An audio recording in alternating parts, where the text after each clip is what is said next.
अंग्रेजी में एक कहावत है, to win the game just remain in the game.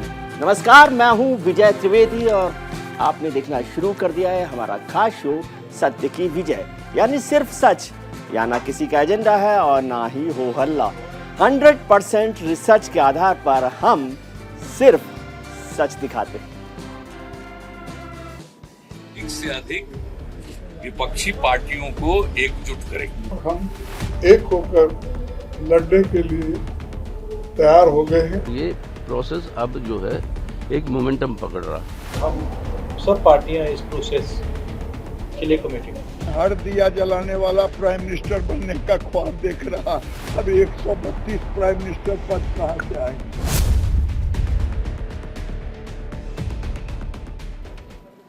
Lok Sabha चुनाव 2024 जैसे जैसे करीब आ रहे हैं, विपक्ष की एकजुटता की कवायद तेज होती जा रही है। विपक्षी दलों के नेता एक दूसरे से मुलाकात कर रहे हैं। इस सिलसिले में एनसीपी नेता शरद पवार ने राहुल गांधी और कांग्रेस अध्यक्ष मल्लिकार्जुन खड़गे से मुलाकात की। ये बैठक खड़गे के आवास पर हुई। इससे पहले राहुल गांधी और खड़गे नीतीश कुमार और तेजस्वी यादव से मिल चुके हैं। नीतीश कुमार दिल्ली में न सिर्फ कांग्रेस के नेताओं से मिले, बल्कि सीपीएम महासचिव सीताराम येचुरी और दिल्ली के मुख्यमंत्री अरविंद केजरीवाल से भी उन्होंने मुलाकात की। इधर विपक्ष का मेल मिलाप चल ही रहा था कि आज खबर आई कि दिल्ली में कथित शराब घोटाला मामले में सीबीआई ने दिल्ली के मुख्यमंत्री अरविंद केजरीवाल को भी पूछताछ के लिए बुलाया है। उन्हें 16 अप्रैल को पूछताछ के लिए पेश होने का सम्मन जारी किया गया है। आम आदमी पार्टी की तरफ से बताया गया कि सीबीआई की पूछताछ में केजरीवाल साहब शामिल होंगे। पार्टी का आरोप है कि केंद्र सरकार राष्ट्रीय पार्टी का दर्जा मिलने के बाद दबाव बनाना चाहती है। इन सब पर हम चर्चा करेंगे, लेकिन सबसे पहले आपको बताते हैं कि 2024 के लिए विपक्ष की पॉसिबिलिटीज क्या क्या हैं। ये देखें, हम पहले कितनी बार इस तरह की सरकारें बनी है। गैर कांग्रेसी सरकार बनी जो 1979 में बनी है। कांग्रेस के समर्थन से चौधरी चरण सिंह प्रधानमंत्री बने थे, तब कांग्रेस के पास समर्थन नहीं था, उन्होंने मोरारजी देसाई के बाद इसको किया। ऐसे ही 1990 में भी कांग्रेस ने चंद्रशेखर को प्रधानमंत्री बनाया था, ये भी गैर कांग्रेसी सरकार बनाई गई। फिर 1996 में आपको याद हो, अटल बिहारी वाजपेयी की सरकार गिरने के बाद गैर कांग्रेसी सरकार बनाई गई। देवेगौड़ा साहब को प्रधानमंत्री बनाया गया और 46 सीटें होने के बावजूद कांग्रेस के समर्थन से देवेगौड़ा प्रधानमंत्री बने थे। और फिर 1997 में कांग्रेस ने एक बार फिर इंद्र कुमार गुजराल को समर्थन देकर प्रधानमंत्री बनाया था। तो ये ऐसी सरकारें हैं जहां पर कांग्रेस ने दूसरी पार्टियों को समर्थन देकर गैर कांग्रेसी प्रधानमंत्री बनाया। ये तो ही गैर कांग्रेसी सरकारों के बाद। अब कैसे कांग्रेस बड़ा दल होने के बावजूद दूसरे दलों की सरकार को बाहर से समर्थन दिया।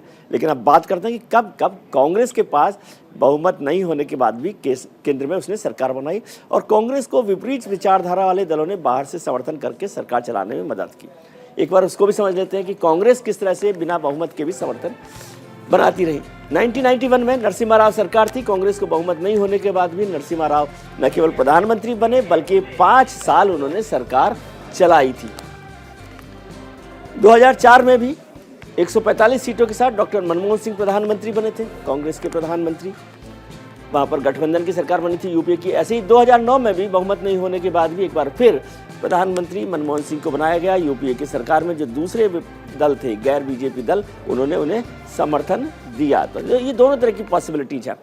इस वक्त विपक्षी दलों की 11 राज्यों में सरकार है और अगर राज्यों में ही विपक्ष लोकसभा सीट पर अपना फोकस कर ले तो इम्पॉसिबल पॉसिबल हो सकता है, क्योंकि इन राज्यों की लोकसभा सीटों की बात करें तो 11 राज्यों में कुल मिलाकर 232 सीटें। आपको दिखाते हैं कि विपक्ष की सरकार कहाँ कहाँ है और उन राज्यों में लोकसभा की कितनी सीटें हैं। एक बार इसको समझ लेते हैं। विपक्षी दलों की 11 सरकारों वाले 11 राज्य हैं, जिनमें राजस्थान, पंजाब, बिहार, झारखंड, पश्चिम बंगाल, छत्तीसगढ़, तमिलनाडु, तेलंगाना, केरल और हिमाचल प्रदेश है, जिनमें 232 लोकसभा सीटें आती है। यदि इन पर भी फोकस किया जाए और इसके अलावा आंध्र प्रदेश को भी इसमें जोड़ लिया जाए और उड़ीसा को जोड़ लिया जाए तो 278 सीटें लोकसभा की हैं, जहां पर नॉन बीजेपी गवर्नमेंट्स हैं। तो यदि इनको पॉसिबल किया जाए, फोकस किया जाए, तो बहुत मुश्किल काम नहीं होगा। उधर प्रधानमंत्री नरेंद्र मोदी आज असम के दौरे पर पहुंचे और वहां उन्होंने विपक्ष पर हमला किया। उन्होंने क्या कहा और शरद पवार से मुलाकात के बाद कांग्रेस अध्यक्ष मल्लिकार्जुन खड़गे ने क्या कहा, वो भी सुन लेते हैं। और साथ ही केजरीवाल के संबंध पर नेता संजय सिंह कैसे बरसे, इसको भी बात करते हैं, फिर चर्चा शुरू करेंगे। पिछले 9 वर्षों में हुए विकास की चर्चा करता हूं तो कुछ लोगों को बहुत परेशानी हो जाती है। ये नई बीमारी है। वो शिकायत करते हैं कि दशकों तक उन्होंने भी देश पर राज किया है, उन्हें क्रेडिट क्यों नहीं मिलता। क्रेडिट के भूखे लोगों और जनता पर राज करने की भावना ने देश का बहुत अहित किया है। पहले वाले क्रेडिट सभी मिलके आज जो घटनाएं घट रही हैं देश में, उन देश को बचाने के लिए और लोकतंत्र को बचाने के लिए जो ऑटोनोमस बॉडी का भी जो मिसयूज हो रहा है, ये सभी चीज़ों को लेकर हम एक होकर लड़ने के लिए तैयार हो गए हैं। ये जो सारा भ्रष्टाचार का लाखों करोड़ का काला धन मोदी जी के दोस्त की कंपनी में लगा है, ये मोदी जी का पैसा है। ये मोदी जी के भ्रष्टाचार का पैसा है, लाखों करोड़।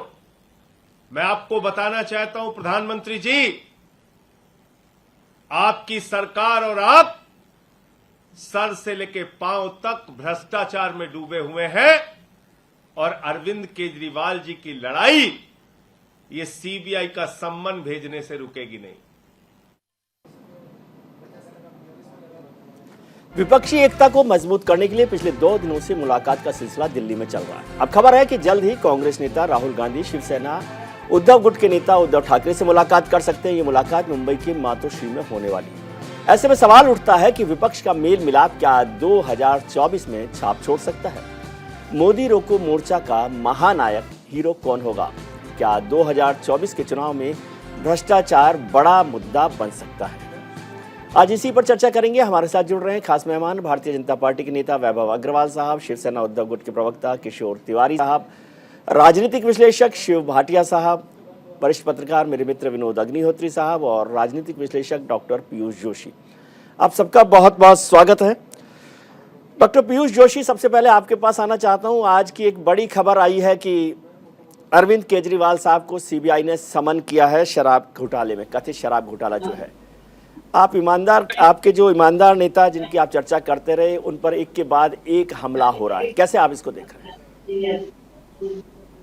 देखिए विजय जी, बात तो सीधी है, क्योंकि इस बात से किसी को आश्चर्य तो होना नहीं चाहिए जिस तरीके से विपक्षी नेताओं के साथ में लगातार ईडी और सीबीआई का शिकंजा उनके ऊपर कसा जा रहा है जी। और जिस तरीके से अडानी हिंडनबर्ग घोटाले पर जांच की मांग अरविंद केजरीवाल जी ने की है, जिस तरीके से केजरीवाल जी ने लगातार प्रधानमंत्री मोदी की अकर्मण्यता के खिलाफ, निष्क्रियता के खिलाफ मोर्चा खोल रखा है, तो ये तो होना ही था। पर मुझे लगता है कि अरविंद केजरीवाल जी की पॉपुलैरिटी को काफी कम करके आंक रही है भारतीय जनता पार्टी और भारतीय जनता पार्टी की केंद्र की सरकार, और इसका खामियाजा जिस तरीके से सिलेक्टिव टारगेटिंग है विपक्षी नेताओं का, वो भारतीय जनता पार्टी को भुगतना पड़ेगा आने वाले 4 प्रदेशों के चुनावों में भी, और केंद्र के जो चुनाव 2024 में लोकसभा के चुनाव होने वाले हैं उसमें भी इनको ये खामियाजा भुगतना पड़ेगा, क्योंकि ये अकारण परेशान करना केजरीवाल जी को, जबकि इसमें कोई लेना देना नहीं है। पर यदि आप प्रधानमंत्री की आंख में आंख डालकर उनकी गलतियां दिखाने की चेष्टा करेंगे तो ये सरकार बता चुकी है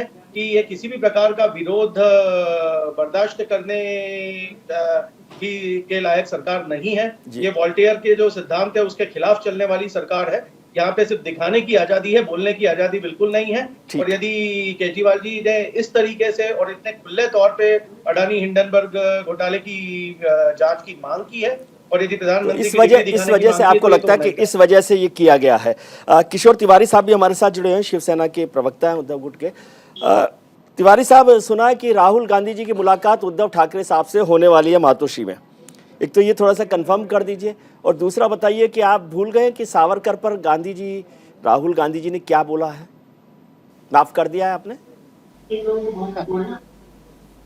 एक बात मैं बताऊं तुमको विजय जी, आप है ना जी, पुराने कितना भी निकालोगे घूम के तो ऐसा कुछ नहीं होगा। महाराष्ट्र में जिस प्रकार से लोकतंत्र की हत्या करके हमारी सरकार गिरा गई ना, जी तो अभी हमारा टारगेट मोदी जी को 24 में सत्ता से दूर रखना ही है, क्योंकि प्रजातंत्र को बचाना है। मैं क्लियर कर रहा हूँ। जी और ये जो मुद्दे हैं, जैसे सावरकर का मुद्दा है, वो तो हमने सुलझा लिया है। जी और विपक्षी एकता को गंभीरता से लेकर, जी जैसे आपने बताया था कि यूपीए 1 यूपीए 2 लो या फिर नरसिम्हा राव जी की सरकार लो, तो ये सब प्रयोग के बाद अब नए संदर्भ बने हैं जी और इतनी विकट परिस्थिति कभी नहीं आई थी ना जी कि अघोषित आपातकाल इतना हो जाए कि एक एक को चुन चुन के जेल में रखा जाए, प्रवक्ता लोगों को जेल में रखा जाए। और महाराष्ट्र में तो मैं आपको बता देता हूँ कि हमने तो महाविकास आघाड़ी,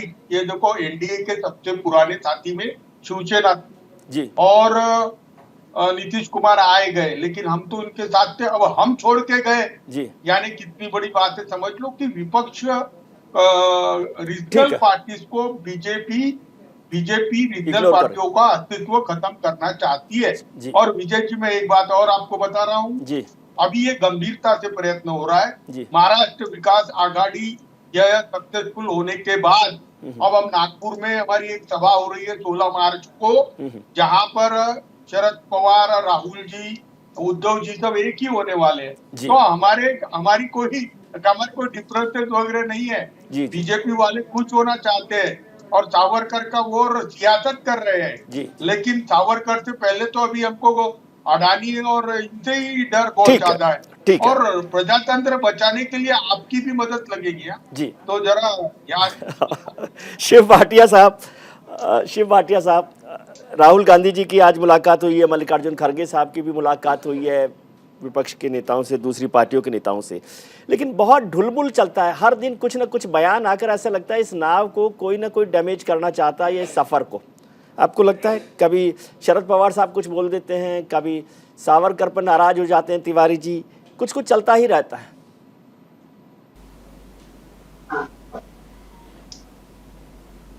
नहीं विजय जी, देखो, अपने विचार रखना कोई गलत बात नहीं होती है। अगर आप सब सम्मानित पार्टियां हैं और सम्मान के साथ सब ऑपोजिशन की यूनिटी को चाहते हैं, आज ज़रूरत बन गई है सबकी, और उस ज़रूरत को पूरा करने के लिए सब सम्मानित नेता आपस में मिल बैठ के ही उसका रास्ता निकालते हैं। पहले भी निकले हैं, 3 बार कांग्रेस ने लीड किया और उन जो आपने बताया ही है, पीछे सरकारों को लीड करके उसको चलाया और वो पूरे 5-5 साल उन्होंने पूरे किए। तो ये परिस्थितियाँ, ये छोटी छोटी बातें, ये बीच बीच में हर रीजनल पार्टी का एक अपना मुद्दा होता है, नेशनल पार्टी के अपने मुद्दे होते हैं, लेकिन हर छोटे मुद्दे को छोड़ के हमें बहुत बड़ी लड़ाई लड़नी है प्रजातंत्र और डेमोक्रेसी को बचाने की, ये सब समझते हैं। और उसी समझ के अनुसार इतने बड़े नेताओं की 2 दिन से जो मीटिंगें चल रही हैं, ये उसी का नतीजा है कि आज मोदी जी कोई अपने मुंह मुया मिट्ठू बनना कि मैंने 9 साल में क्या विकास कर दिया, अरे विकास नहीं, बर्बादी का नाम बदल के विकास रख दिया। तो विनाश जो हो रहा है, विनाश को विकास में तो तब्दील करके वो दोनों लोगों को बताना चाहते हैं। और देश की जनता समझ चुकी है, और देश की जनता के सामने जिस तरह से मीडिया ऑपोजिशन की यूनिटी को पेश करती है, छोटे छोटे मुद्दों को जानबूझ के टटोल के आगे ला के कि किसी तरीके से भी ये यूनिटी ना हो पाए, तो वो भी गलतफहमी में ना रहें। इस बार वो छेद नहीं कर पाएंगे। इस बार इस देश की सरकार के अंदर जो खामियां हैं, उस खामियों के साथ हम इस देश की सरकार को उखाड़ के 2024 में एक नया शासन, एक नई प्रगति की गाथा लिखेंगे, और वो लिखी जाएगी ऑपोजिशन। भाटिया जी, हमने तो प्रोग्राम में गेम ऑफ पॉसिबिलिटीज बताया था कि कैसे कैसे पॉसिबल बना है, इसलिए मीडिया को कहने के लिए आप कह सकते हो, उसकी कोई बात नहीं है। वैभव जी, आपके पास इसलिए आया कि बाद में कि तीनों लोग हमारे दूसरे दलों से जुड़े हुए थे, उनको आपने सुना। मुझे लग रहा है कि विपक्ष की एकता में जो थोड़ी बहुत कसर रहती है, वो आजकल आपकी पार्टी उसे पूरा करने में लगी है कि कहीं विपक्षी एकता कमजोर ना रह जाए, कि हर दिन एक विपक्ष के नेता पर कुछ हमला किया जाए, कहीं सीबीआई भेजी जाए, कहीं ईडी भेजी जाए, तो इस सब में वो सब लोग एकजुट हो जाएंगे। नमस्कार भाई साहब, और बाकी सारे भाई साहब को भी नमस्कार जी। मैं शॉर्ट एंड स्वीट में बोला, इसलिए बुरा मत मानिएगा, नहीं तो मैं सभी को नाम से बोलूंगा, लेकिन समय फिर कम हो जाता है। तो ऐसा है कि इसमें दो पहलू हैं सिक्के के जी। आप इसको दो तरीके से देख सकते हैं जी। पहला तरीका तो ये है कि देखिए भाजपा द्वारा जो संचालित सरकार है, केंद्र सरकार, वो बड़ी बुरी सरकार है और वो विपक्ष की आवाज को दबाने की कोशिश कर रही है और विपक्ष की आवाज को दबाने के चक्कर में कभी किसी के घर ईडी भेजना है, कभी सीबीआई के छापे डलवाने हैं या एफआईआर नामजद करना है, ये सब बड़ी गलत बात है जी। और भाजपा इसकी हो सकता है भाजपा द्वारा संचालित जो सरकार है केंद्र की एनडीए भाजपा की अगुवाई में एनडीए की सरकार है वो हो सकता है इस चीज के लिए उसको कटघरे में खड़ा किया जा सके, लेकिन क्योंकि अपन दूर से देखेंगे और विपक्ष की नजरों से देखेंगे तो हो सकता है इसमें उनकी नजरों से देखा जाए तो ठीक है बात जी। लेकिन दूसरी पहलू ये है जी मैं ऐड करूंगा विपक्ष में जी जरूर अभी एक बार वैभव जी बोल रहे हैं जरूर। विपक्ष में बहुत लोग ऐसे हैं जिनके हाथ काले हैं और क्योंकि वो डर रहे हैं कि यदि इन्वेस्टिगेशन हो गया मसले में तो क्या होगा, तो इसलिए इन्वेस्टिगेशन ही ना होने दो और हमारे खिलाफ जो ऑलरेडी दर्ज केसेस हैं उनको भी रफा दफा करवा देंगे एक बार सरकार में आ गए तो। अब वहां पे परेशानी ये होती है, देखने लायक बात ये है कि जो 90-95% केसेस इस समय जो बुलावा जा रहा है, सबको नोटिस जा रहा है या जिन लोगों पे कार्रवाई हो रही है, उसमें देखने वाली बात यह है कि 90-95% केसेस जो रजिस्टर हुए हैं, एफआईआर हुई हैं जी, वो तो 2014 से पहले की एफआईआर है जी। उसमें हमारा तो कोई रोल ही नहीं है, केवल आज की तारीख में एजेंसी इन्वेस्टिगेट कर रही है जी। और वो एक समय, अब भारत में पता है कि तो इसको आजादी कहते हैं कि विपक्ष को आजादी दे रहे हैं आप? हाँ, एजेंसी आजाद है उन इन्वेस्टिगेशंस को, एफआईआर्स को कॉन्स्टिट्यूशन के हिसाब से फॉलो अप करने में। ठीक है। यदि कोई दिक्कत उसमें अपने को नजर आती है जी, जो कि जाहिर सी बात है, हर नजर के हिसाब से फर्क आ सकता है। जी। तो आई थिंक जिसको भी फर्क दिखता है या जो कहता है कि उसके अधिकारों का हनन हो रहा है गलत तरीके से, वो भारत की जुडिशरी पे तो विश्वास दिखाए और कोर्ट में केस करे और लेके जाए, स्टे ऑर्डर ले ले और फिर उसके बाद ट्रायल। किशोर जी, क्या हो गया? तिवारी जी, छोटा सा कमेंट क्योंकि मैं विनोद जी के पास आना चाहता हूँ। नहीं, विनोद जी रिप्लाई करेंगे, इसलिए मैंने बोला कि महाराष्ट्र के अंदर एक तो एनसीपी के अनिल देशमुख जी को हमने रखा 13 महीने जेल में जी, और 13 महीने जेल में रहने के बाद संजय राउत को रखा और उनकी जो बेल ऑर्डर आई तो वो बेल ऑर्डर में बताया गया कि केस ही नहीं बनता। वैभव जी, आपको पूरा आदर के साथ बोलता हूं, जितने लोग बीजेपी में गए 9 साल में उनकी केसेस क्लोज हो गई। महाराष्ट्र में तो ईडी के डर से सरकार गिर गई जी, जेल में जाने के डर से। और मोदी जी खुद कहते हैं, संसद में खुद कहते हैं कि ईडी ने सबको एक कर दिया जी। अरे आपके पास अभी गुवाहाटी वाले या येदियुरप्पा जी ये सब लोग हैं और इनको क्या कर रहे बताना ना। ठीक है, देखिए परिस्थितियां खराब है जी, देश में आपातकाल चल रहा है जी। विनोद जी आता हूं आपकी इजाजत से 10 सेकंड अगर मैं ले लूं विजय जी आपकी इजाजत से जी।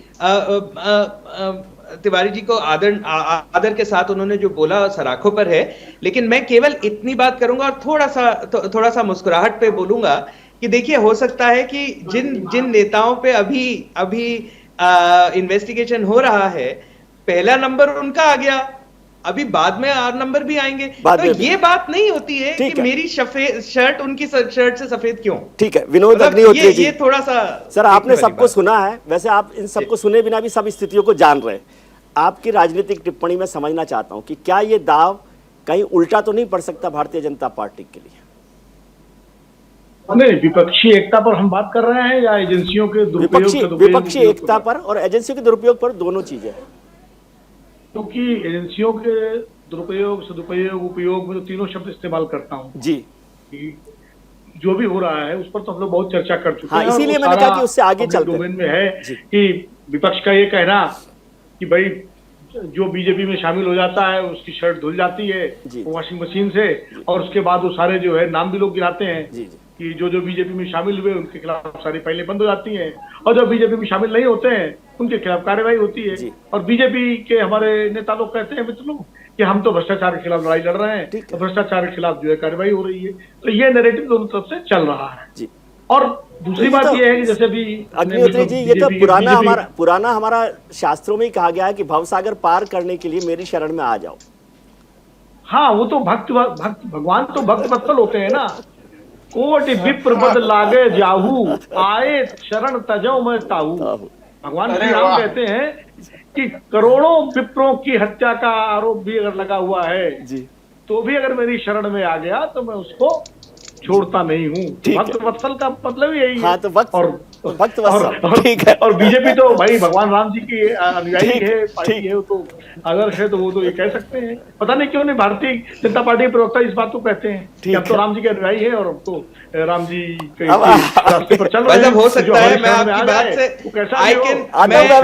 से आता हूँ एक बार विनोद जी को। मैं विजय जी एक सेकंड, एक हल्के नोट पे विनोद जी ने जो बोला दिल को बात छू गई। और मैं अंग्रेजी भाषा में अगर उसको बोलूं, I can neither confirm nor deny your allegation. Okay, ठीक है। अग्निहोत्री जी, जी विनोद जी। अब विपक्षी एकता की बात पर मैं आता हूँ, जो महत्ववाद की बहस का मुद्दा है। जी देखिए विजय जी, आप भी बहुत पुराने पत्रकार हैं और घुटे हुए, घिसे हुए, मजे हुए पत्रकार हैं। सर इतनी समझ नहीं है मेरी आप जैसी। विपक्षी एकता कभी भी लोकसभा चुनाव से एक साल पहले एकदम से नहीं होती जी। प्रयास शुरू होते हैं, मुद्दे आइडेंटिफाई होते हैं जी, नेता अपने अपने स्तर पर प्रयास करते हैं जी, और धीरे धीरे जैसे जैसे बातचीत होती है, तो अभी तो ये रिश्ते ही रिश्ते मिल तो लें जी, वो पाठक जी वाला जो चलता था ना, हाँ, एक बार मिल तो ले। तो अभी तो मिल तो ले का दौर चल रहा है कि भाई नीतीश जी आए, राहुल जी से मिले, केजरीवाल जी से मिले, तेजस्वी जी मिले, खड़गे जी मिले, अभी शरद पवार जी मिले, उद्धव जी राहुल जी मिलेंगे। हो सकता है एक दिन चौंकाने वाली खबर यह है कि अरविंद केजरीवाल और राहुल गांधी मिल रहे हैं, ये भी हो सकता है। तो अभी तो मिल तो ले का दौर चल रहा है जी। देखिए कुछ राज्यों में तो विपक्षी एकता की कोई समस्या नहीं है। महाराष्ट्र में अघाड़ी अपनी तरफ से एकजुट है, तिवारी जी बैठे हुए हैं कि तायीद करेंगे इस बात की। बिहार में महागठबंधन इंटैक्ट है, झारखंड में जेएमएम कांग्रेस का गठबंधन इंटैक्ट है, तमिलनाडु में डीएमके कांग्रेस और एलआईएस का गठबंधन इंटैक्ट है। इन राज्यों में तो समस्या नहीं। समस्या कहाँ है? समस्या है दिल्ली प्रदेश की, समस्या होगी पंजाब में, समस्या होगी तेलंगाना में, समस्या आंध्रा में आएगी, पश्चिम बंगाल में आएगी। ये राज्यों में अभी समस्या है जिसके पेच सुलझने बाकी है, और पश्चिम बंगाल में आएगी कि इन राज्यों में इनके पेच सुलझाने का काम अब नीतीश जी ने शायद अपने जुम्मे ले लिया है। मेरी जो अपुष्ट सूत्रों से या उच्च सूत्रों से जानकारी है, शिव भाटिया जी बैठे हुए हैं और तमाम नेता है, हर पार्टी के प्रवक्ता हैं। आप वैसे बता दीजिए, आप डिनर पर थे, उसमें से जो बात निकल कर आई है, जो अंडरस्टैंडिंग है इन बैठकों में, उसमें ये जिम्मेदारी नीतीश जी को दे दी गई है कि जो ट्रबलसम स्टेट्स हैं, जो ट्रबलसम लीडर्स हैं जिनके साथ, वो पहले राउंड में नीतीश जी उनसे बात करके उनका माइंड समझेंगे। कांग्रेस ने ये उनको एक तरह से मैंडेट दे दिया है बिना कोई औपचारिक दिए हुए कि भाई आप बात करिए, आप अरविंद जी से बात करिए, आप चंद्रशेखर राव से बात करिए, ममता जी से बात करिए, और उसके बाद एक फार्मूला निकलेगा जिससे कोशिश हो ज्यादा से ज्यादा राज्यों में 1-on-1 हो। लेकिन अभी कुछ पेच ये है, देखिए सबसे पहले कर्नाटक चुनाव के नतीजे आने दीजिए, कांग्रेस का क्या परफॉर्मेंस रहता है, उसके बाद फिर जो 3-4 राज्यों के चुनाव और हैं उनमें कांग्रेस कैसा प्रदर्शन करती है, उसके बाद विपक्षी एकता की बात ज्यादा परवान चढ़ेगी। हाँ, इसमें ये जरूर है, जो आपने एक बड़ा अच्छा प्रश्न किया था हमारे बीजेपी के मित्र से कि क्या आप विपक्षी एकता को बिल्कुल मजबूत बनाने के लिए बीजेपी जो कोशिश कर रही है, जैसे आज अरविंद केजरीवाल को सीबीआई का संबंध हो गया, इस तरह की 2-4 घटनाएं अगर और हो गई तो फिर और जल्दी ये विपक्षी एकता शेप लेने लगेगी। तो इसलिए जो है अभी तो ये है कि छतरी, कांग्रेस पार्टी भी ये कहने की स्थिति में नहीं है कि हमारी छतरी के नीचे आ जाइए। इसीलिए शिव भाटिया जी बार बार कह रहे हैं कि भाई हम सब मिलके एक रास्ता निकालेंगे। ये अभी कोई नहीं कह रहा कांग्रेस के नेतृत्व में आ जाओ। और अब वो सुर भी मध्यम हो गए हैं, जो सुर कहा करते थे कि तीसरा मोर्चा बनाओ कांग्रेस और बीजेपी के अलावा, अब वो सुर भी आपको सुनाई नहीं पड़ रहे होंगे। ममता सब लोग साथ आना चाहते हैं, अरविंद केजरीवाल जी बोल रहे हैं, तो कहीं ना कहीं एक दिशा विपक्षी एकता की बनती हुई दिख रही है, लेकिन अभी मुकम्मल होने में इसको वक्त लगेगा, क्योंकि मुद्दे क्वाइन होंगे, नेता पर बात होगी और नेता पर बात होगा कि नहीं होगा, इन सारी चीजों में बहुत सारे किंतु परंतु भी लगे हुए। विपक्षी पार्टियों को एकजुट करेंगे। हम एक होकर लड़ने के लिए तैयार हो गए हैं। ये प्रोसेस अब जो है एक मोमेंटम पकड़ रहा। हम सब पार्टियां इस प्रोसेस के लिए कमेटी में। हर दिया जलाने वाला प्राइम मिनिस्टर बनने का ख्वाब देख रहा, अब 132 प्राइम मिनिस्टर पद कहां से आएंगे।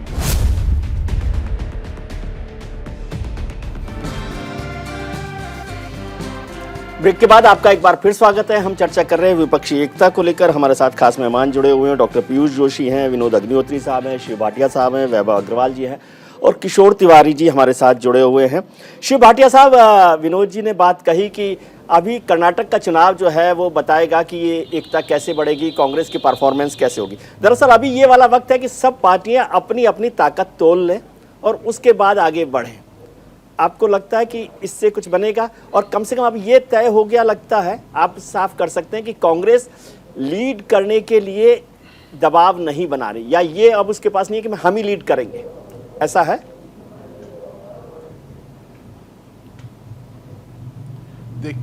देखिए विजय जी, इस समय मुद्दे कुछ और हैं। वो बहुत बड़े मुद्दे हैं।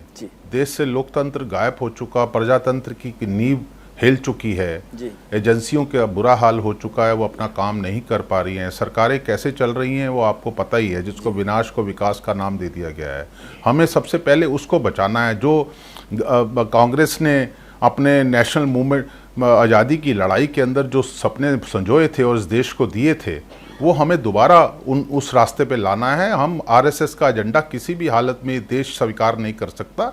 इन्होंने जुमले गा के, झूठ बोल बोल के ये यहाँ तक पहुँचे हैं। इनको अब समझ आ चुकी है किस तरह से गला घोट के इन्होंने आगे बढ़ने की बात कही है। और रही बात समय के साथ सब चीज़ों का हल निकल आता है जब आपकी मंशा उस चीज़ को पाने की हो। जब आप बड़ी लड़ाई लड़ रहे हैं तो ये छोटी छोटी बातों के ऊपर हमें सोचने की जरूरत नहीं है। अभी विपक्ष की एकता के ऊपर प्रधानमंत्री का और बीजेपी का दर्द अभी से ही सामने नजर आने लग गया है। कर्नाटक की बात जो आप कर रहे हो, कर्नाटक के रिजल्ट इस देश की दिशा बदल देंगे।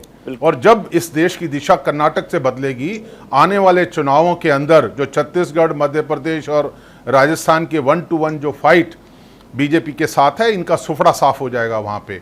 और देश अपना मूड ऑफ द नेशन आपको कर्नाटक के चुनावों में पता लग जाएगा विजय जी। और जो जहां तक विपक्ष की एकता की बात है, 13 मई के बाद इस देश की दिशा बदल चुकी होगी। इस प्रधानमंत्री का डर, वो 13 मई इनको जो डर इनके सर के ऊपर नाच रहा है और जो हरकतें इन्होंने अडानी के केस में की हैं, और देश को समझ आ चुका है कि लूट भी रहा है देश तब भी जवाब नहीं देते। एक सच्चा आदमी इनसे जवाब मांगता है, उसकी सदस्यता भंग करने के लिए अपने जजेस लगाए जा रहे हैं। पीछे मैं पढ़ रहा था कि जो अमित शाह जी के वकील थे, उनको वहां पे सेशन कोर्ट में जज बना दिया। क्या सच्चाई है वो तो समय के साथ पता लग जाएगी। ठीक है, उस पर तो चर्चा अलग से करेंगे जब वो मसला आएगा। नीचे गिरेंगे जी। ये प्रजातंत्र की ना तो सम्मान करते हैं, ना लोकतंत्र को स्वीकार करते हैं। ठीक है, तो ये सरकार, तो इस देश की जनता ने समझ लिया है जी कि अब ये गला घोटू जो सरकार है, इसको अगर हमने आज नहीं उखाड़ा तो 24 में सांस लेना भी मुश्किल हो जाएगा। जी बिल्कुल। तो जनता समझ चुकी है। ठीक है, कितना छुपाएंगे, कितना दूर बैठ के ये गला दबाने की कोशिश करेंगे। विजय जी, देश के अंदर 10 साल पिछली सरकार हमारी रही, उससे पहले नरसिम्हा राव जी, ठीक है, वो सबको और पता है, उससे पहले वाजपेयी जी की भी सरकार रही। हमने सेडिएशन का नाम नहीं सुना था। देशद्रोही के मुकदमे ऐसे लगाए गए गली कूचों के अंदर। मैं शुरू करूं कन्हैया कुमार से लेकर, सर वो मत करिए, फिर वो मानेसर तक पहुंच जाएगा। कन्हैया कुमार से शिव भाटिया साहब में शामिल कर शिव भाटिया साहब, ठीक है, अभी हम उस पर नहीं जा रहे। सेडिशन पर जाएंगे तो मानेसर तक पहुंच जाएंगे। मैं कहीं नहीं जा रहा हूं, मैं विपक्षी एकता के ऊपर ही हूं। वो ठीक है, मैं विपक्षी एकता के ऊपर ही हूं। बात ये हुई भाटिया साहब, बिल्कुल ठीक है। मैंने कहा हमने इन सरकारों में नहीं सुना था, जो अब सुना प्रभु, वही तो बात मैं आपको बता रहा हूँ। आप नहीं सुना था तो मैं आपको साफ तौर पे सुनाऊं कि जब अशोक गहलोत सरकार ने, शिव भाटिया जी प्लीज सुनिए, आप नहीं सुना था तो मैं सुना देता हूं कि जब अशोक गहलोत की सरकार से बागी होकर सचिन पायलट मानेसर पहुंचे थे तो आपकी सरकार ने उन एमएलएज पर सेडिशन लगाया था, इसलिए याद कीजिए। और आज़ादी की लड़ाई का बहुत अच्छा चर्चा की, लेकिन उसके बाद जो कुछ किया ना कांग्रेस ने, उसी से वैभव जी की पार्टी ने काफ़ी कुछ सीख लिया है। वैभव जी, मूड ऑफ द नेशन आपको समझ नहीं आ रहा जो शिव भाटिया जी कह रहे हैं? 112 केस से 3010 केस बन गए। आप एक केस लेके आ गए विजय जी लीपापोती करने के लिए। ठीक है। 112 से 3010 केस बन गए। ठीक है। इस सरकार के अंदर ईडी के, और सारे के सारे 95% प्लस विपक्ष के लोगों के ऊपर है। और अभी भी आप उनको कवर करने के लिए एक आधा केस इधर उधर से निकाल किसी को कवर नहीं कर रहा भाटिया जी, करना चाहते हैं। माफ कीजिए, तो इसी से हमें बचाना है, किसी को कवर नहीं करना। यही गला घोटा हुआ है, आवाज नहीं निकल रही है।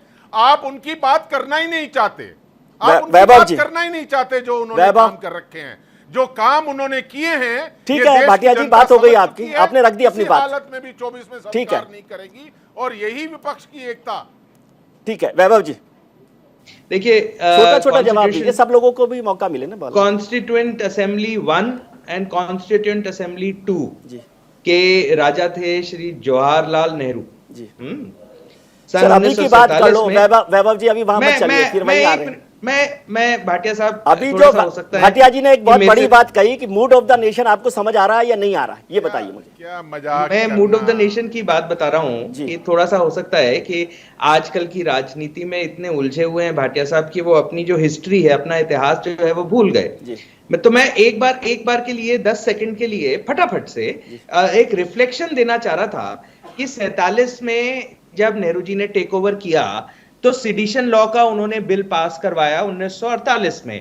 उसके बाद 1950 में इतिहास जानना है तो तमस सीरीज देख लीजिए, 1925 से आपको पता लग जाएगा क्या करते हैं इंडिपेंडेंट मूवमेंट में। देखिए ऐसे बात नहीं होती हमारे यहाँ, गलत सम्मान, मेरे आदर का गलत फायदा मत उठाइए भाटिया जी, प्लीज ऐसे मत करिए। बातचीत बता देंगे, इतिहास जानने के लिए नहीं बैठे हैं, ठीक है। इतिहास गाने लगेंगे तो डिबेट खत्म हो जाएगी। हाँ ठीक है भाटिया जी, आप मेरे से बड़े हैं, मेरे आदरणीय हैं, मेरे को बोलने का मैंने कहा कि अभी की बात कर लेते हैं, डिबेट पीछे मत जाइए बहुत।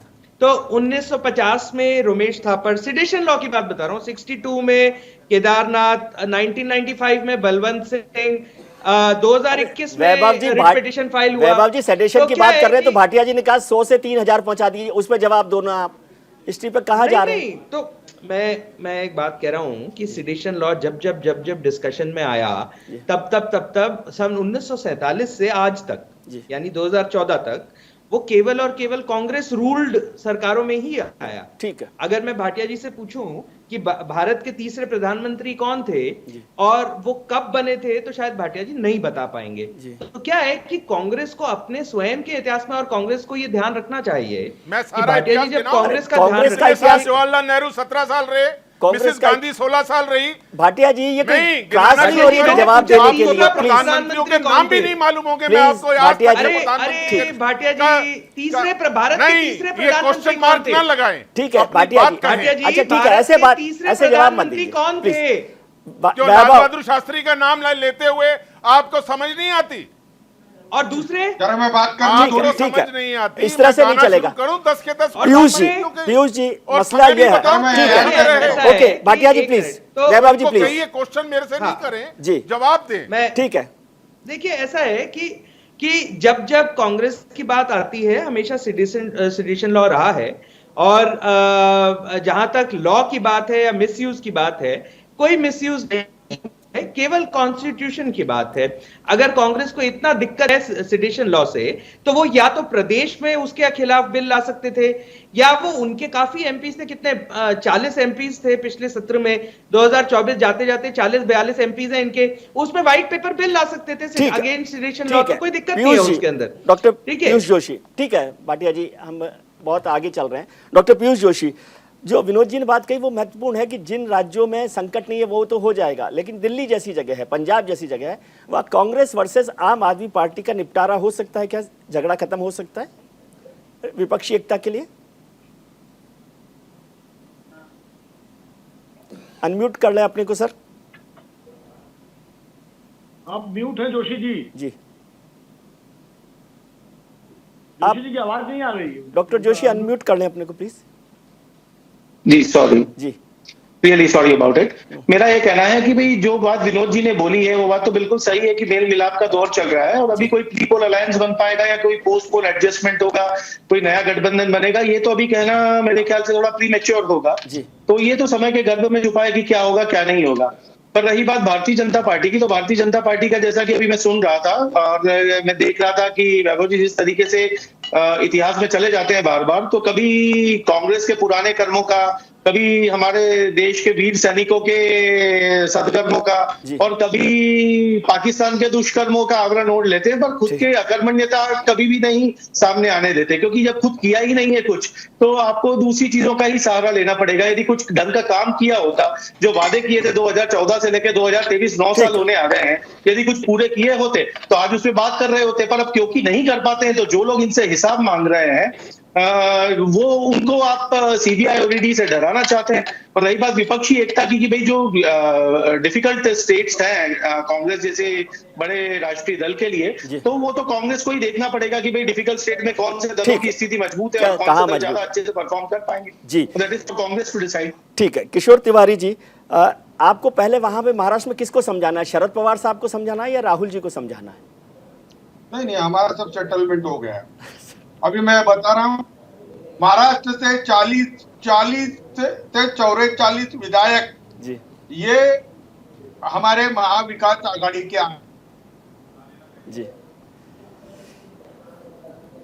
तिवारी जी का कनेक्शन शायद चला गया है। विनोद जी, एक बात समझाइए, जैसे शरद पवार साहब को हम लोग मानते हैं कि वो विपक्षी एकता को जोड़ सकते हैं, लेकिन उनके बयान जिस तरह से अभी आए या कुछ और लोगों के भी बयान बार बार आते रहते हैं, ये जो है बड़ा संकट नहीं लगता आपको विपक्षी एकता के लिए?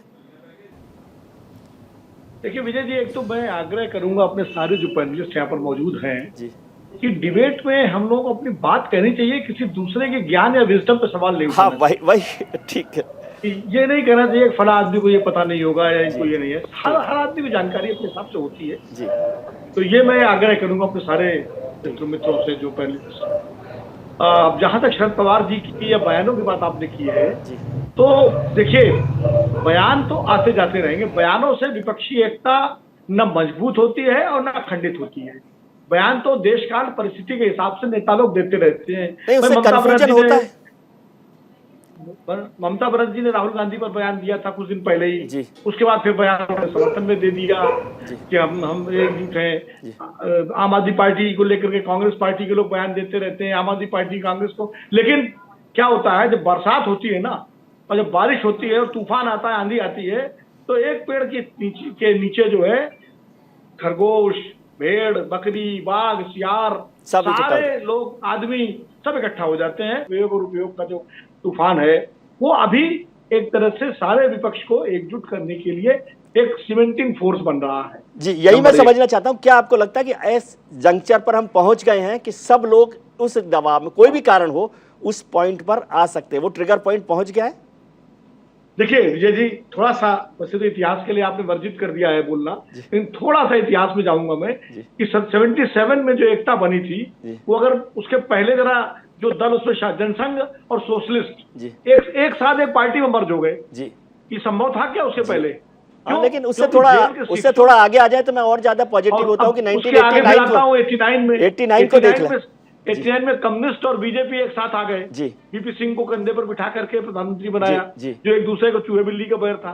तो ऐसा नहीं है एकता, ये मुद्दे जब होते हैं और राजनीतिक परिस्थितियां होती हैं, वो दलों को एकजुट करती हैं। और आप देखिए एनडीए जो बना था, जिस अटल बिहारी वाजपेयी की सरकार को एक वोट से शरद यादव और रामविलास पासवान ने गिराया था, वो उसी सरकार में एनडीए में शामिल हो गए चुनाव में जी। तो आप देखिए कि वो वहां भी विचारधाराओं का टकराव था। जॉर्ज फर्नांडिस पानी पी करके बीजेपी के खिलाफ बोलते थे, बाद में एनडीए कन्वीनर बन गए। तो ये सब राजनीति में चलता रहता है। और गैर कांग्रेसवाद एक समय एक रणनीति थी, आज गैर भाजपावाद एक रणनीति बनती जा रही है। तो ये इसलिए मैं कह रहा हूँ कि विपक्षी एकता के लिए थोड़ा सा इंतजार करिए, अभी ये शुरुआत है और अभी नेताओं के बीच में मेल मुलाकातें होने दीजिए, 2-4 बार का काम होगा, फिर इनकी 1-to-1 मुलाकात। सबसे महत्वपूर्ण मुलाकात होगी अरविंद केजरीवाल और खड़गे जी और राहुल जी की जो सबसे महत्वपूर्ण होगी, या चंद्रशेखर राव की और कांग्रेस के नेताओं के साथ मुलाकात महत्वपूर्ण होगी। ममता दीदी तो आगे सोनिया जी से जब चाहेंगे तब मिल लेंगे, उनको कोई दिक्कत नहीं, फोन उठा के सोनिया। डॉक्टर जोशी, आपको लगता है कि ये बहुत महत्वपूर्ण मुलाकात हो सकती है, खड़गे साहब और केजरीवाल साहब की मुलाकात हो? और वैसे तो देखा जाए तो पिछले जो 10 साल का 9 साल का आपका इतिहास है, उसमें कांग्रेस के कंधे पर बैठकर ही आम आदमी पार्टी बनी है। मेरा इस बात से थोड़ी सी मत भिन्नता है कि कांग्रेस के कंधे पर बैठ के आम आदमी पार्टी बनी है। आम आदमी पार्टी खुद के वजूद पे खड़ी हुई है, खुद की मेहनत से खड़ी हुई है, उसके कार्यकर्ता के दम पे खड़ी हुई है। रही बात कि भाई ये मुलाकात महत्वपूर्ण होगी कि नहीं, तो राजनीति में हर मुलाकात महत्वपूर्ण होती है। हर मुलाकात में, क्योंकि आप बैठेंगे, यदि अक्रॉस द टेबल बैठेंगे आप 10-15 मिनट, यदि छोटी से छोटी भी चर्चा करेंगे तो कुछ ना कुछ कंस्ट्रक्टिव ही निकल के आएगा। कुछ भी एक बार किया हुआ कर्म अपना फल दिए बगैर नष्ट नहीं होता।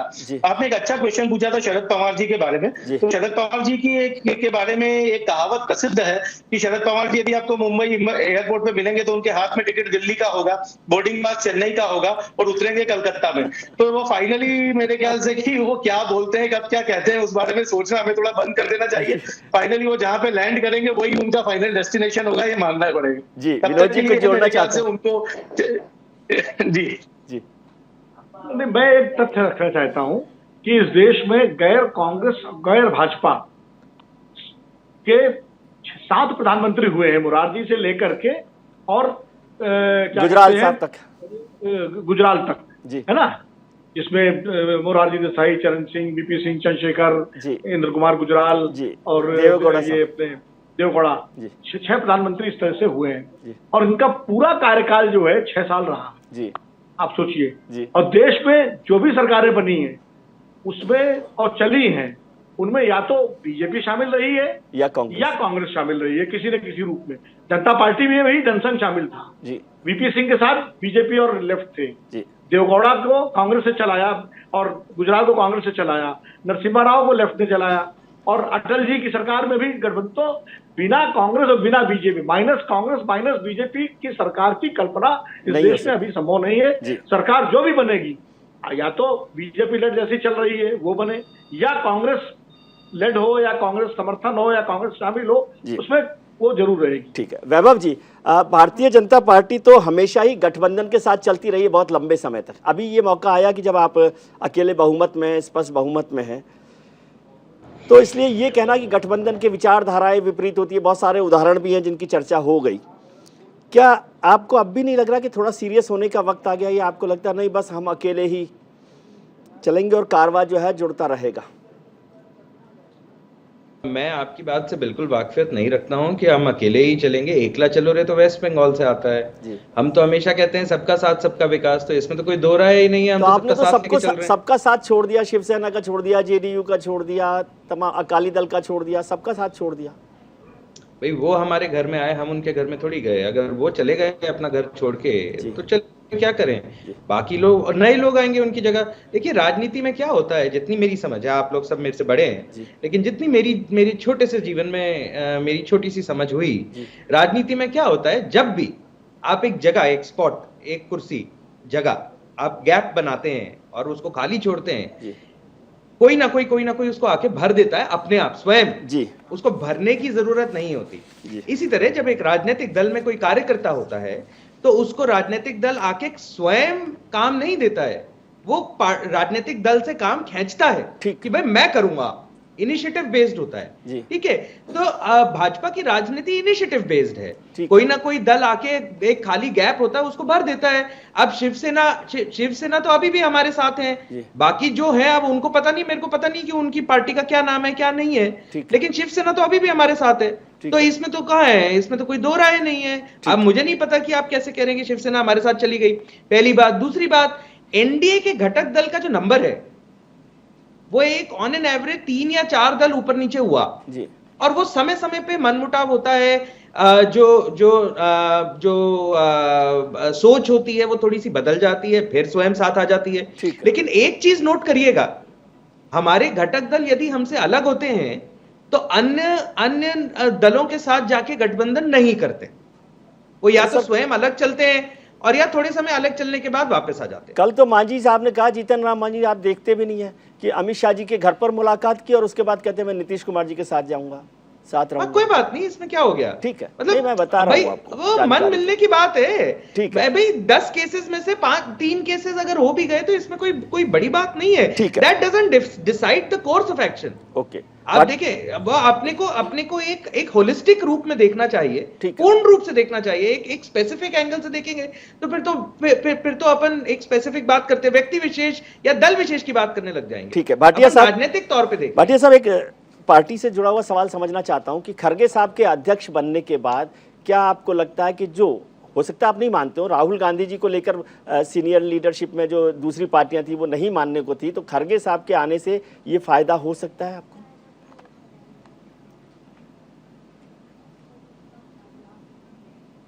नहीं विजय जी, देखो, एक खड़गे जी का जो पारी है, इनिंग है, वो बहुत लंबी है और एक फादर फिगर के रूप में वो आज उभर के सामने आ रहे हैं। इसीलिए मैंने और ये कहना कि राहुल जी के टाइम पे ऐसा था और वैसा था, तो ऐसा कुछ नहीं है। परिस्थितियां, politics is a game of perception, और जब जैसी परिस्थितियां बनती हैं वैसा रोल मॉडल सामने से निकल के बाहर आ रहा था। आज किसी की मजबूरी नहीं है विपक्ष में, आज जरूरत बन गई है कि अगर देश बचेगा तो हम बचेंगे, अगर देश ही नहीं बचेगा तो हम क्या रहेंगे। देश के ऊपर अगर ऐसे लोग शासन करते रहेंगे और देश का ही सत्यानाश हो जाएगा, तो हमें पहले देश बचाना है। तो इसलिए आज सबकी, हर विपक्ष के अंदर बैठी सब पार्टियों की जरूरत बन गई है कि अपने छोटे छोटे मुद्दे छोड़ के हमें इकट्ठे आके सबसे पहले इस पार्टी को, जिसने ना तो प्रजातंत्र का सम्मान किया, ना एक डिक्टेटोरियल रूप अपना लिया, और उसके बाद एक फासिस्ट फोर्सेस के रूप में हर परिस्थितियों का गला घोटना, हर सिचुएशन पे गला घोटना शुरू कर दिया। तो इससे अपने देश को बचाने के लिए हर पार्टी, और ये छोटी छोटी चीजें हैं। क्या आपने कभी सोचा था महाराष्ट्र के अंदर हम इस तरह से सरकार बनाएंगे? इस बीजेपी को भी हमने दूर रखा, इस फासिस्ट फोर्सेस को, और वहां सरकार भी बनाई। उसके बाद इन्होंने क्या किया, कैसे कैसी कीमत के ऊपर एमएलए खरीदे गए और सरकार को गिराया गया। कर्नाटक में क्या हुआ, कुमार स्वामी जी को समर्थन देते हुए हमने सरकार बनाई, इनको बाहर रखा। इनको बाहर रखने के बाद क्या हुआ, इन्होंने कैसे वहां पर एमएलए और उसके बाद मेरे पास भंग करने की। डॉक्टर जोशी, छोटा सा कमेंट फाइनल, फिर विनोद जी बात। देखिए, बिल्कुल सीधी सी बात है कि ये सारी जो इतनी भी कोशिशें हैं, इनका स्वागत किया जाना चाहिए। जितना भी विपक्ष के नेता आपस में यदि मिल रहे हैं और मिलकर यदि कोई एक कंसेंसस बना पा रहे हैं, तो उन सब चीजों का स्वागत करना चाहिए, क्योंकि इस देश में आज की तारीख में बहुत बड़ी जरूरत है। ये बात बिल्कुल सही बोली है भाटिया साहब ने कि जिस प्रकार से विपक्ष का गला घोटा जा रहा है, जिस प्रकार से एक अनसीन गैग लगा रखा है विपक्षी नेताओं के ऊपर, जिस प्रकार से एजेंसियों का दुरुपयोग करके डराया धमकाया जा रहा है, जिस प्रकार से सरकारी ऑर्गेनाइजेशंस को खत्म किया जा रहा है, जिस तरीके से हर चीज में सरकारी कदम बढ़ाया जा रहा है, तो मेरा ये मानना है कि ये बहुत आवश्यक है और ये एक मजबूत लड़ाई देने के लिए बहुत बहुत आवश्यक ये होने वाला है। विनोद जी, डर के आगे जीत है? नहीं, देखिए, ऐसा है कि विपक्षी एकता से एक माहौल बनेगा। आज मैं एक चैनल पे गया हुआ था और वहां जब हम लोग डिबेट के बाद निकले, यही मुद्दा था, तो भाजपा के प्रवक्ता ने कहा, बड़े नामी गिरामी प्रवक्ता है भारतीय जनता पार्टी, उन्होंने भी कहा कि भैया अगर ये एकजुट हो गए सारे तो चुनाव में मजा आएगा, फिर लगेगा कि हाँ चुनाव हो रहा है। तो निश्चित रूप से एक परसेप्शन बनता, परसेप्शन क्या बनता है कि भाई 63% वोट एक तरफ और 37% वोट एक तरफ। तो जो कार्यकर्ता हैं कांग्रेस के, आम आदमी पार्टी के, आरजेडी के, जेडीयू के, अकेले लड़ने में उनके कार्यकर्ताओं के अंदर ये विश्वास नहीं होता कि वो केंद्र में सरकार बना सकते हैं या बीजेपी को केंद्र से हटा सकते हैं। लेकिन जब एकजुट होकर लड़ेंगे तो उनके कार्यकर्ताओं में, उनके जनाधार में ये भरोसा होगा कि हमारी सम्मिलित ताकत जो है बीजेपी का मुकाबला कर सकती है और हम सरकार बना सकते हैं। तो ये इसका फर्क पड़ता है, इससे मनोबल जो है बदलता है और तब भारतीय जनता पार्टी को भी तमाम सारे अपने रणनीतियां बदलनी पड़ेंगी। अभी क्या है, अभी भाजपा को ये लगता है कि जैसे मोदी जी ने जो पार्लियामेंट में कहा कि एक अकेला सब पर भारी, जो उन्होंने अपने भाषण में कहा, तो अभी बीजेपी के सारे नेताओं की, सारे कार्यकर्ताओं की ये मानसिकता है कि एक अकेले हम सब पर भारी है, ये ना एक होंगे ना कुछ होगा और हम भारी पड़ेंगे, 2024 फिर हमारा होगा। बिल्कुल, विपक्षी एकता से ये धारणा टूटेगी और लड़ाई मुकाबला होगा। कौन जीतता है कौन हारता है ये जनता तय करेगी। ठीक है, वो तो आपकी बात से मुझे शेख सादी की बात याद आई कि यदि चिड़िया एक अकड़ लें तो शेर की खाल खींच सकती है। आप लोगों का बहुत बहुत शुक्रिया, डॉक्टर जोशी, वैभव जी, शिव भाटिया जी और विनोद जी और किशोर तिवारी जी, कि आपने वक्त निकाला। आज हमने शो की शुरुआत में आपसे एक सवाल पूछा था कि विपक्ष का मेल मिलाप क्या 2024 में छाप छोड़ेगा। इस पर 52% लोगों ने हाँ के पक्ष में अपना वोट किया है, वहीं 48% लोग इसके पक्ष में नहीं हैं। तो बाकी तो आप खुद समझदार हैं कि किस तरह से चर्चा चल रही है। आज के कार्यक्रम में इतना ही। उम्मीद करता हूं कि आपके लिए आने वाला कल आज से बेहतर हो। आप अपना ख्याल रखिए और उनका ख्याल रखिए जो आपका ख्याल रखते हैं। नमस्कार।